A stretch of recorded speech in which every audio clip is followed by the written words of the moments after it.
Aaron Ryder, Columbus.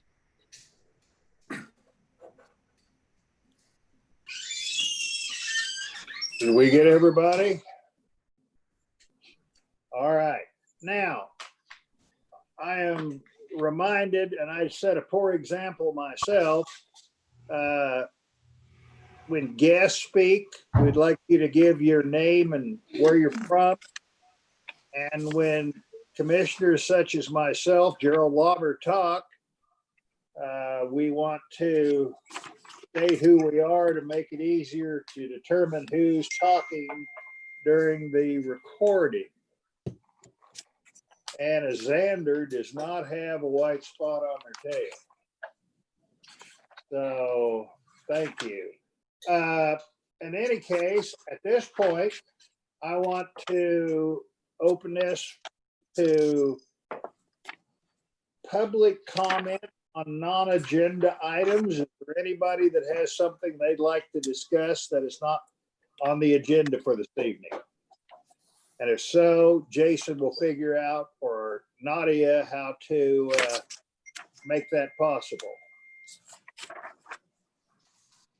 And I also want to recommend, or well, not recommend, I want to point out again that we're going to try to limit these discussions to 5 minutes. Is there anybody from the public who'd like to discuss anything that is not on the agenda?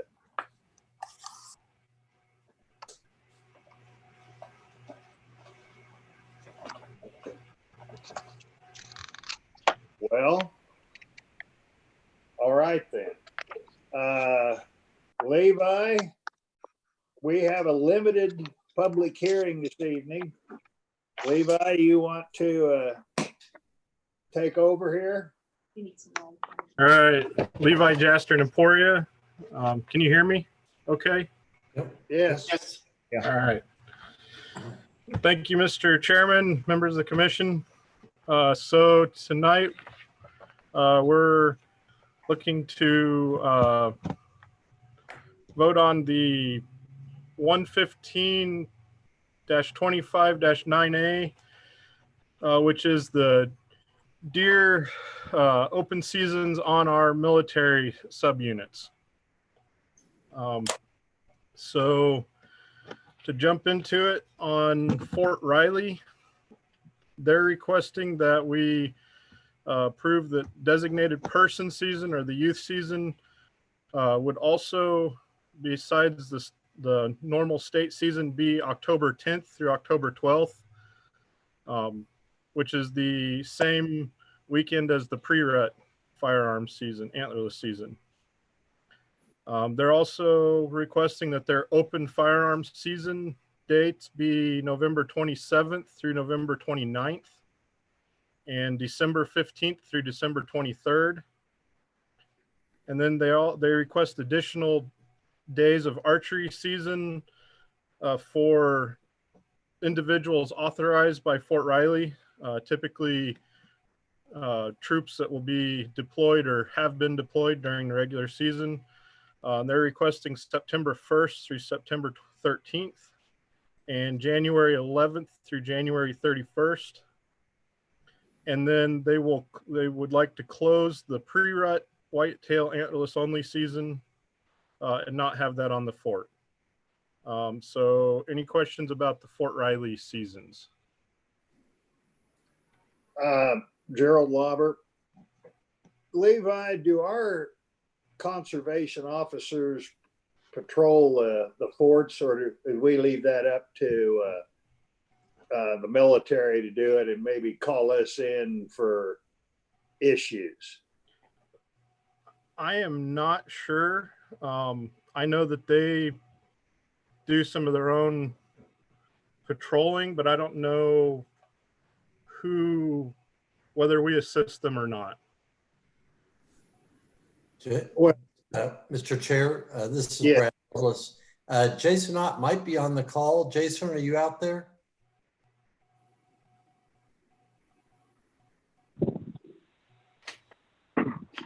Hi guys, yeah, this is Jason Ott from Pratt. Yeah, we do patrol on the fort. They do their own patrolling as well. and we work together on a lot of stuff. The wardens have worked really closely with the military wardens. So.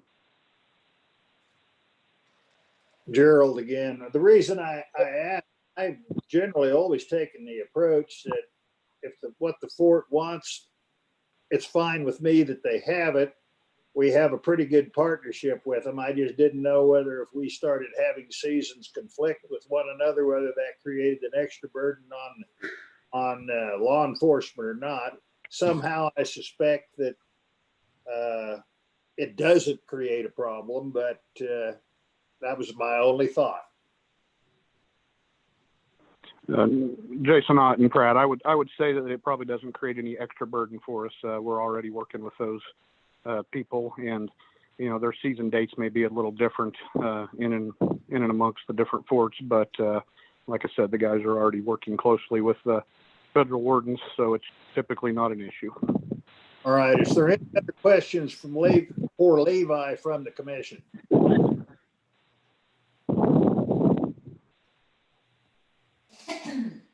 Commissioner, Yes.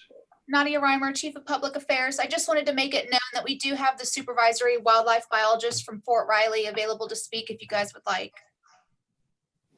Well, he's welcome to speak. I don't know if I have any questions. I'm going to go ahead and unmute his line. Just a moment. Sure.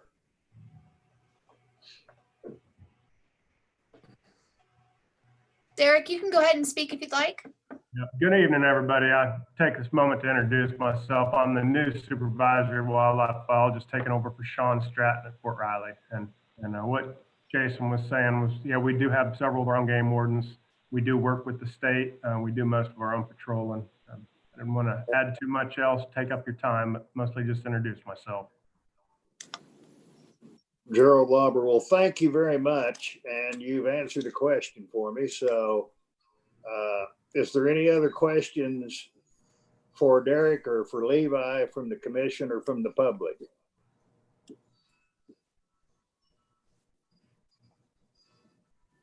Well, in that regard,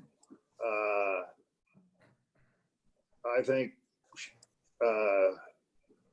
let's see. I'd like a motion that we approve it. Mr. Chairman. Yeah. Mr. Levi Chairman. Gaster, we have more to do on this regulation before. All right, go forward. Okay. So next I'll move to Fort Leavenworth.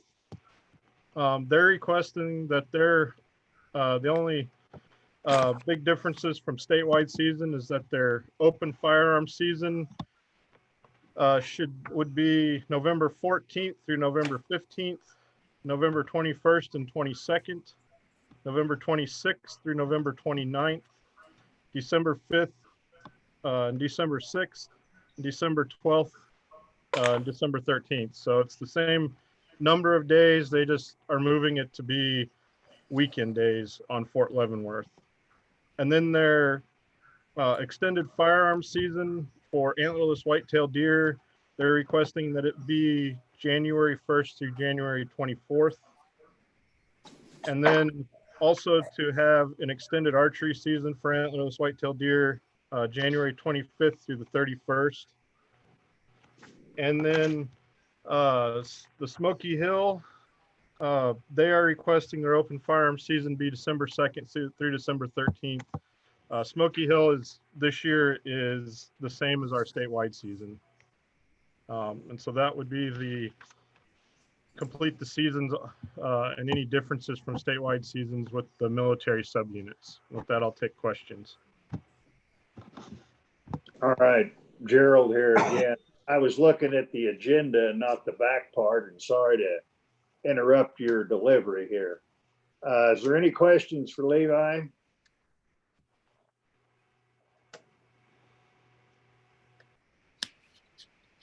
Well, I think this is a public hearing. Gerald, this is Jason, CIO.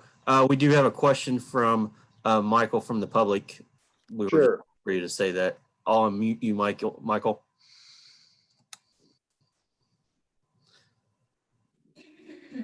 Hi, how's everybody doing? sorry to I guess chime in on it's not on the current subject. I didn't know if the thermal imaging the proposal was in the agenda tonight. Try to get this out of the sunlight here. But I guess I'd just like to voice my opinion on that. My name is Michael Hansen. I'm from Brookville, Kansas. An avid hunter, and I ranch and farm as well. Landowner. I run several head of cow-calf pairs.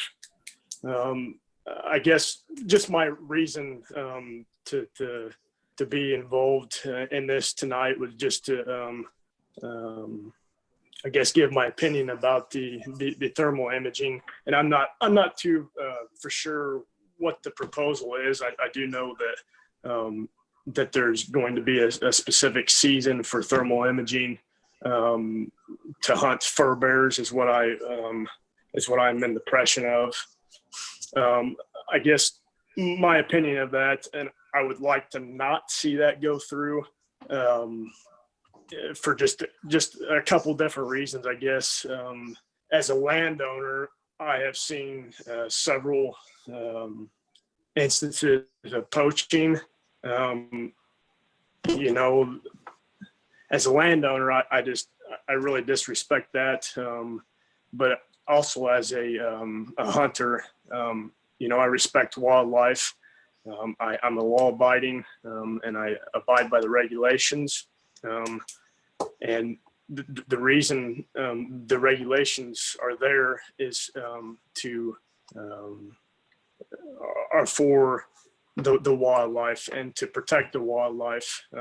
And with that proposal of the thermal imaging going through, I feel like that's going to open up a whole new can of worms, for lack of better words. I myself, I feel like that the ranchers, and I'm a rancher as well, so keep that in mind. I feel like coyotes or fur bears in general are mistaken for, you know, killing livestock, when in fact something else might have been involved in the equation. But anyway, I'd sure hate to see, because I do know that, you know, poaching is very bad in my part. And, you know, you have poaching deer, you know, fur bears. You and I both know that fur brings money as well as antlers in the black market or whatever. I sure hate to see things go downhill because of that proposal. And excuse me, because I haven't really written down anything. This is kind of just a wing. You know, I'm just kind of winging it here, but I appreciate everybody letting me kind of chime in on that subject. And I guess I apologize if I've broken into the agenda in any sorts, but thank you very much. That's all right. We did discuss this, Gerald. We did discuss it this afternoon, but it's good to have your comments anyway. And you maybe weren't available this afternoon, so it's not a problem. And I appreciate what you say. Does anybody have any? Thank you, sir. Along this line, or we'll go back to kind of where we were. Okay, based on Levi's public hearing recommendations, I'd like a motion that they be approved. I'll move. Warren Gefeller. Anybody want to brave a second? I'd second. Commissioner Spohr. Okay, been moved and seconded. Is there any discussion? Is there any discussion from the public?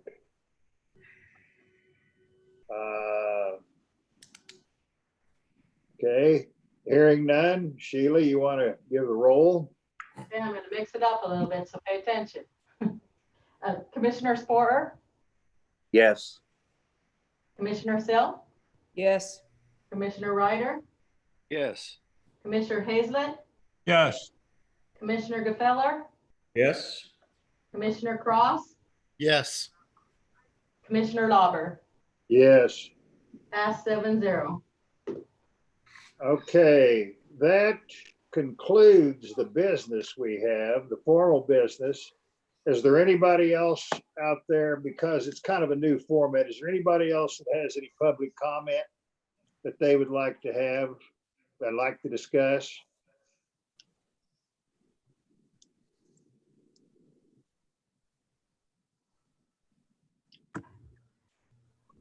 Okay, Gerald Lauber again. I think that this meeting format, well, like I say, a live in-person meeting is better.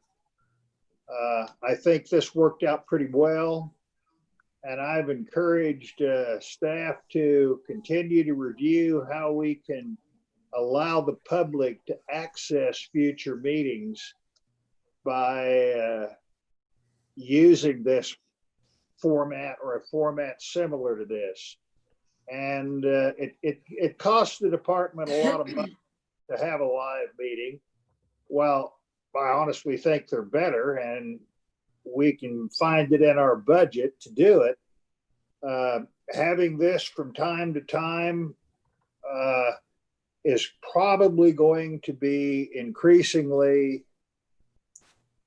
user-friendly, and we'll all get onto it a little more. So this is something that is probably, even if the pandemic goes away, and I hope it does soon, this type of meeting format may be around with us for a while. And that's probably a good thing. At some point in time, we're going to have to decide exactly how we're going to deal with if we have a live meeting in Beloit as expected, or how we're going to deal with tours. I don't know how we're going to do that, nor do I propose that we try to figure it out today. But I think Sheila's going to have to make some arrangements and have some discussions. So if you have any ideas, you might share them with her. Do we need to create any new meeting dates, or are we good far enough along? Have we set dates far enough ahead? Mr. Chairman, Chris Yes. Tymason, I think we need to set the January meeting if we could. If Sheila would go down what we have currently. August 20th, we are meeting in Beloit and with a possible tour of Ringneck Ranch. September 24th, we're meeting in Topeka at the Capitol Plaza Hotel. And November 19th, we're meeting in Oakley at the Buffalo Bill Cultural Center. Okay, so a January meeting is the 14th too late? I think from my perspective, the 14th would be just fine. It is likely the first week of the legislature, but maybe we'll get some legislators in attendance, depending on the location, of course. Okay, we have a meeting set in Topeka.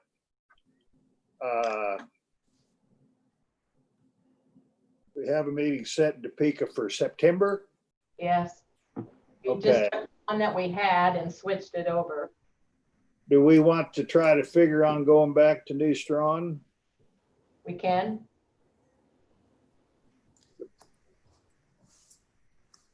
They were very accommodating. They were very accommodating when I asked them that question, so. Yeah. They'd be happy with us. Brad, do you have an opinion? Thank you, Mr. Chair, Brad Lovelace. I think it's great. We skipped New Strawn, we skipped Hutch. So I like the idea of trying to get back to those places eventually, and New Strawn is a great choice, certainly. So I agree with you. The other comment I might make while I have the mic is to your point about this format being really inclusive. One of the things we've talked with Jason and his IT experts is about that maybe trying to get the best of both, where we could have an in-person commission meeting offered, but then also include a video screen for people who can't get there, because we are always seeking to be more inclusive, to get more involvement from the public. And that might be a way that we can include them, at least their face and their voice, even if they don't want to travel across the state to be present. So that's something we're discussing also. Okay. Is there any, Chairman Lawler, is there any other business that needs to come before the group this evening? Mr. Chairman, this is Mike Miller in Pratt. I just wanted to reiterate, I mentioned this at the last meeting, but Keith Houghton at Ringneck Ranch wanted to make, if we do an in-person meeting there and we do a tour the next morning, he would make rooms available. He has a really nice facility with nice rooms there and meals at a special rate for any of the commissioners or staff that wanted to come in on that Wednesday night and then do the tour. He has a tour of his place as well as one of the big bird hatcheries right there south of him that he could line up. Obviously, we've got a lot of things to figure out before we make those plans, but I just wanted to make sure everybody knew that that was going to be available.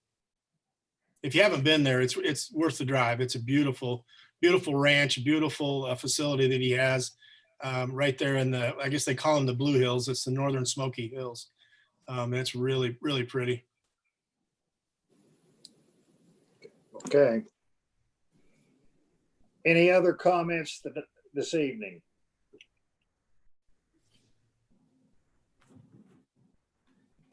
Well, we don't need to have particularly long goodbyes. I am going to adjourn this meeting. Goodbye. Thanks for everybody's Thank you. help Thank you. and participation. Thank you. All right. Good night. Take care.